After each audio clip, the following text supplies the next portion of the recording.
boom, you wake. All right, so I wanted to go into a little bit of sales training with brought to you by the Black Swan Group. So the Black Swan Group is Chris Voss. For those of you who don't know and aren't aware, Chris Voss is a master negotiator, author of Never Split the Difference. And he talks about the idea of like, what is this black swan? And a black swan is something that is completely unexpected. It's unpredictable, but extremely and highly impactful. And they're small things that change everything in a negotiation. So they are solid gold, game-changing, value-producing discoveries. But how the heck do we find them? Where do we find them? He says there's two places that the black swans are found. One is in what he calls the overlap. Two is in the unknown. So in every negotiation, if you think about it, like we tend, no matter what the negotiation is, we don't tend to come in with all of our open cards like, here's absolutely everything about me and what's drawn me to this decision, and here's all the information all laid out. On either side of the transaction, when we come into it, we have things that are in our head about what we need. And we don't necessarily lay all those cards out, and neither does the other side of the transaction. This works for buyers and sellers. This is just general negotiation. So oftentimes I relate this to the seller, right? Because that tends to be where 90% of our negotiations are happening. But it happens on the disposition side with the buyers, right? Or same thing from the agency. Like for anybody that's an agent on the team, you're dealing with buyers and sellers, both sides of the transaction negotiation. The concept is that we come to the table of negotiations, and there are things that we are holding back, and we slowly let out the information. Same thing with the person on the other side of the table. And there's what we're hiding and what they're hiding. And at a certain point, there is an overlap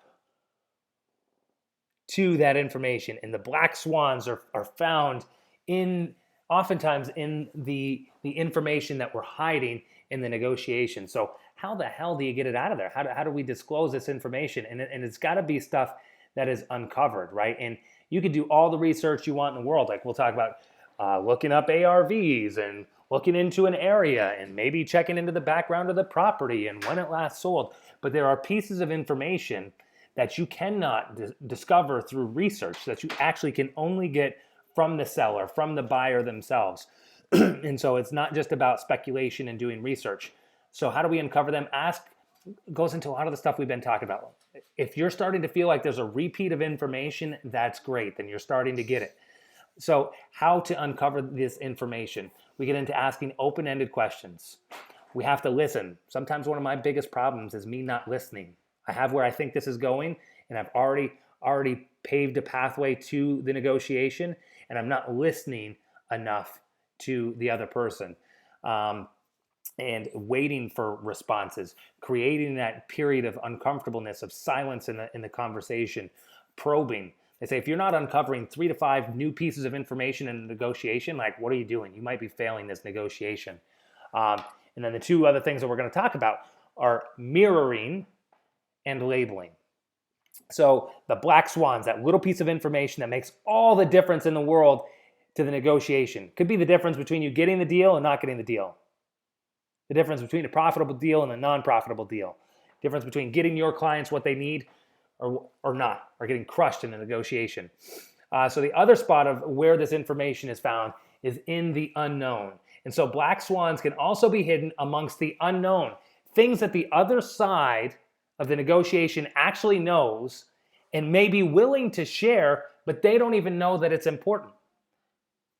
Like whether a house is free and clear. They might not even know that that's important, that opens up an option for you of seller financing, owner financing, that might actually save this deal, that might actually solve their problem, that might actually get them what they want, what they need.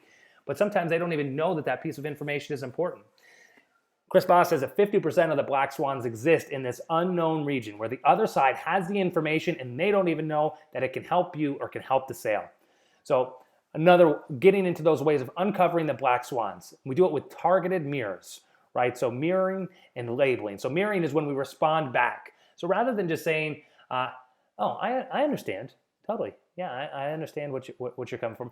You mirror back the last few words that they said to you and a downward inflecting voice. And I don't know that I have the DJ voice that Chris Boss says that I should have, but you work with what your mama gave you. That's about all you've got, but do the best that you can. So when they say something like, that's the best I can do, we could respond and be like, oh, I understand. Or they say, that's the best I could do. We say, best you can do. Wait. Really uncomfortable. And these things are great to practice, at the coffee shop. Great to practice on other relationships and conversations other than the one that makes a difference of $200,000 of your life, But mirroring back, rather than just saying I understand, but mirror back whatever they say to you, and they will oftentimes give you more information, or sometimes in a spot like that, like the best you can do, that question right there. Oh man, there's so many different ways that you can go with this. Negotiations happen every single day and across all aspects of our business, right? From talks with private money lenders to project managers talking with contractors. Contractor, how much is it going to be to paint the house? $5,000. Is that the best you can do? That one simple question can be asked across all channels, and it can get you a significant amount of money of savings back. But mirroring, we just respond back to what they have to say.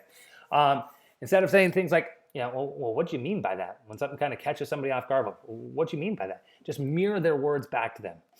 And then targeted labeling. So you just call out the verbal observations of the dynamic and the emotions in the room. So instead of just letting things kind of pass over, just call it out. You seem, or you sound, it sounds to me like you're putting labels on what's happening. So rather than just making assumptions and going down your world of assumptions, which could be wrong, by the way, you could be assuming that, a quick sale doesn't mean anything to them. You hear something, you're like, oh, a quick sale doesn't mean anything to them. And then you move on to your world. But when you label it and you call it out, you can get more information. And sometimes you can even find out that your assumption was just 100% wrong to begin with. And when you're going to make that transition in this labeling, they talk about a mid-label pause. So, it seems like, and then you pause. It seems like what matters most to you is selling this house fast, or the reverse, right? Like it sounds like, boy, selling fast doesn't mean anything to you. Like that's not even necessarily what you need. And then just waiting for the response. Oh, you know what? You're 100% right. Or, no, you're 100% wrong, and it goes this way. So those are some ways to uncover these black swans, these gold bomb critical pieces of information that are going to take the negotiation an entire another way, right? And they can be very small pieces of information. Hell, like this says, they might not even know that piece of information is important to you in your negotiation, your ability to be able to close this deal and to close the sale. So we've got to be able to have these conversations, build up enough rapport, be able to ask enough of these open-minded questions, do the mirroring to get the information that we need to actually do the negotiation. Instead of looking at just deals and be like, well, that one looks like garbage. That one looks like garbage.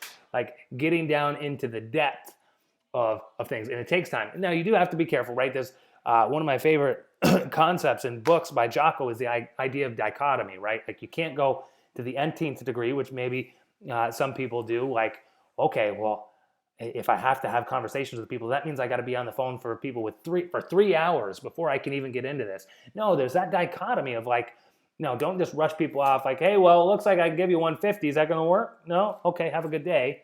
But it doesn't mean that you have to be on the phone with them for 3 hours talking about their kids' kindergarten graduation when the kid's now getting ready to graduate from college. Like, I mean, there's that dichotomy of finding that.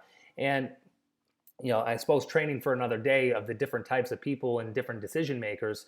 There's a really good one. I hope I can uncover it with Sean Terry, where he talks about the 4 different colors of people, the reds, the yellow, the greens, and the blues, and how they make decisions. And how they make decisions, you have to identify and change your negotiation tactic to match what they need. And a real quick one that I'll put on there is like the reds just have to feel like they have to beat you up. So it doesn't matter. It doesn't matter if you give them the best possible price right out the gate. If you identify this person as a red, it's a no deal because they didn't get a chance to beat you up. But anyways, that's a whole nother talk for a whole nother day. But hopefully this is helpful and you guys kind of implement some of this stuff through.